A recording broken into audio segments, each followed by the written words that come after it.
Breaking news, বিশ্বকাপের ৫১ দিন আগে আবারও ইনজুরিতে নেইমার জুনিয়র।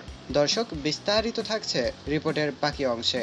প্রিয় দর্শক, আর মাত্র ৫১ দিন পর শুরু হতে চলেছে ২০২৬ ফুটবল বিশ্বকাপ। আর এই আসরে খেলতে চলেছে এক ঝাঁক তারকা। তবে সেখানে খেলতে পারবেন না ব্রাজিলিয়ান তারকা নেইমার দা সান্তোস জুনিয়র, কারণ আবারও এসিএল ইনজুরিতে পড়েছেন নেইমার জুনিয়র। দর্শক, কিছুদিন আগে নেইমার জুনিয়র সান্তোসের হয়ে ম্যাচ খেলতে মাঠে নামেন এবং একের পর এক ধারাবাহিক পারফরমেন্স করেন। তারপরেও কার্লো আনচেলত্তি যেন তাকে দলে রাখতে চান না। কিন্তু আজ বিশ্বকাপের ৫১ দিন আগে আবারও হুট করে ইনজুরিতে দ্য নেইমার জুনিয়র। প্রিয় দর্শক, আবারও এসিএল ইনজুরিতে পড়েছেন নেইমার জুনিয়র।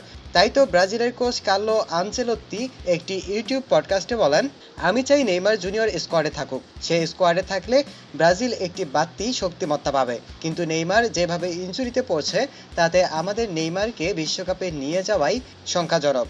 নেইমারকে বিশ্বকাপ স্কোয়াডে রেখে সে যদি ২ দিন পর পর ইনজুরিতে পড়ে, তাহলে আমাদের খেলোয়াড়রা ধারাবাহিক হতে পারবে না। তাই তো আমি নেইমারকে ছাড়াই স্কোয়াড ঘোষণা করব বলে সিদ্ধান্ত নিয়েছি। তো প্রিয় দর্শক, আপনার কি মনে হয়, নেইমার জুনিয়রকে ছাড়া হেক্সা মিশন কমপ্লিট করতে পারবে তো ব্রাজিল? অবশ্যই জানাবেন কমেন্ট বক্সে। ধন্যবাদ।